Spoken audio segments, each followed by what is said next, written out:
If you're working 60 hours a week right now, hoping that one day you'll finally be free, there is a disturbing possibility you need to hear.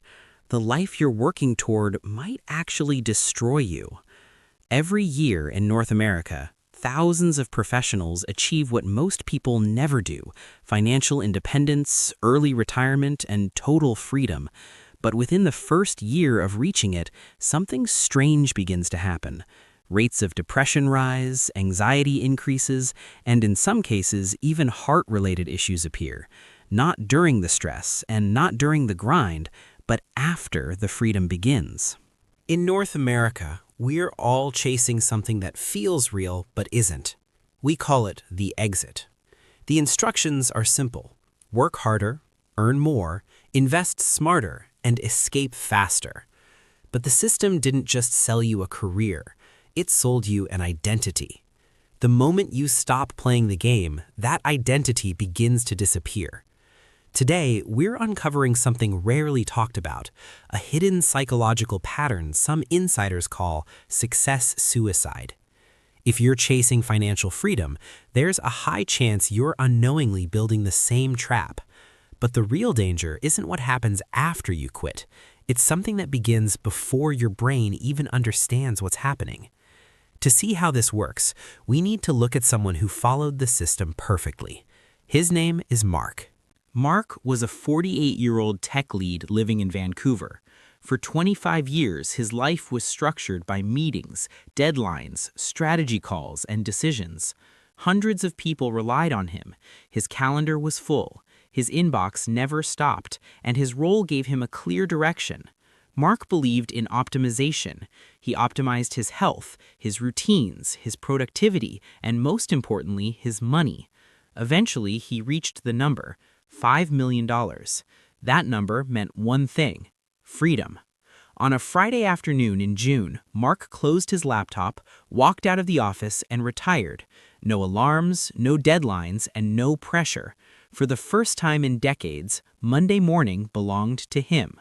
For a few days, it felt perfect. But 3 weeks later, something shifted. Mark was sitting in a quiet Starbucks when a thought hit him. No one needed him anymore. No one recognized him, and no one cared what he had built. For 20 years, he wasn't just Mark. He was Mark the director. But outside the system, that identity vanished instantly. Psychologists call this role exit trauma. When your identity is built around a role, removing that role creates a kind of internal collapse. Your job becomes your mirror, your schedule becomes your structure, and your responsibilities become your meaning. When all of that disappears at once, your mind starts searching for something to replace it. But what Mark didn't realize was that the real problem hadn't even started yet, because the most dangerous phase begins just 72 hours after the system is removed. The first 3 days feel like victory. You relax, you sleep more, and you enjoy the silence. Your brain releases dopamine as you tell yourself you finally made it. But around the third day, something begins to change. For decades, your brain has been fueled by pressure, deadlines, expectations, and urgency. Stress hormones like cortisol kept you moving forward, giving you focus, energy, and drive. But when those signals disappear completely, your brain becomes confused. The human brain was never designed for a life without problems. We are wired to solve things, to chase, to fix, and to respond. When there are no real problems left, the brain creates artificial ones. This is why many high achievers begin reacting strongly to small things. A small drop in investments feels like a crisis, a minor disagreement feels like a conflict, and a small inconvenience feels overwhelming. They are not becoming irrational, they are experiencing stress withdrawal. Their brain has been running at high intensity for years, and now it doesn't know how to function in stillness. Without friction, the mind slowly begins to dull into what some psychologists refer to as neurological rust.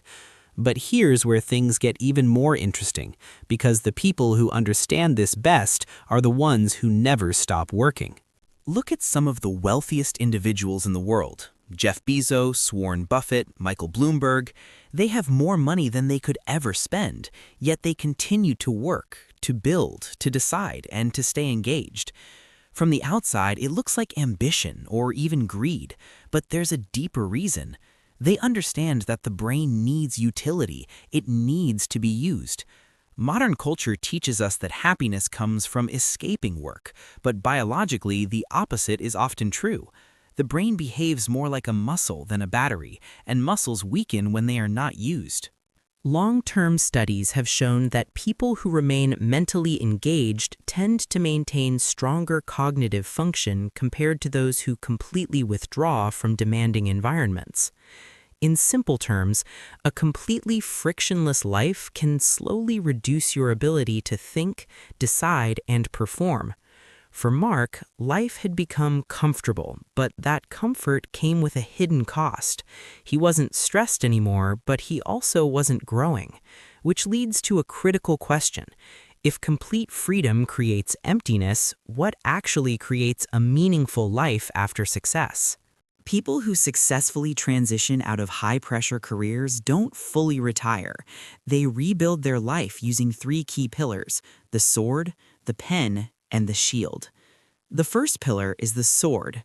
Your brain needs challenge, something where failure is possible and outcomes matter. Competition keeps the mind sharp, and without risk, success loses meaning. Mark replaced his challenge with comfort, but comfort doesn't stimulate growth. Challenge does. The second pillar is the pen. You need something you build for yourself, not for a boss or validation, but because it is yours. Whether it's a creative project, a business, or a YouTube channel, this creates identity beyond a job title and gives you true ownership. The third pillar is the shield. Humans need connection, but not surface-level connection. You need people who value your contribution, not your position. This means mentorship, community, and shared goals. Without this, success becomes isolating. Without the sword, you lose strength. Without the pen, you lose identity. And without the shield, you lose belonging. Without all 3, freedom starts to feel empty. Most people spend their entire lives running toward a goal they never fully question. We are taught that wealth means escaping work, but real wealth is the ability to choose meaningful work, not the absence of effort, but the presence of purpose. Mark eventually realized something uncomfortable. He didn't actually want a life without problems. He wanted a life where he could choose his problems. So he started building again, not because he needed money, but because he needed friction. Friction is what keeps the mind alive. Now imagine something. You wake up tomorrow and your job, your title, and your bank account are gone. No one knows who you used to be, and no one cares what you achieved. Now ask yourself honestly, without the system that validated you, who are you? If that question makes you uncomfortable, the real risk is not failure. The real risk is reaching the top and realizing you never built a person capable of enjoying it.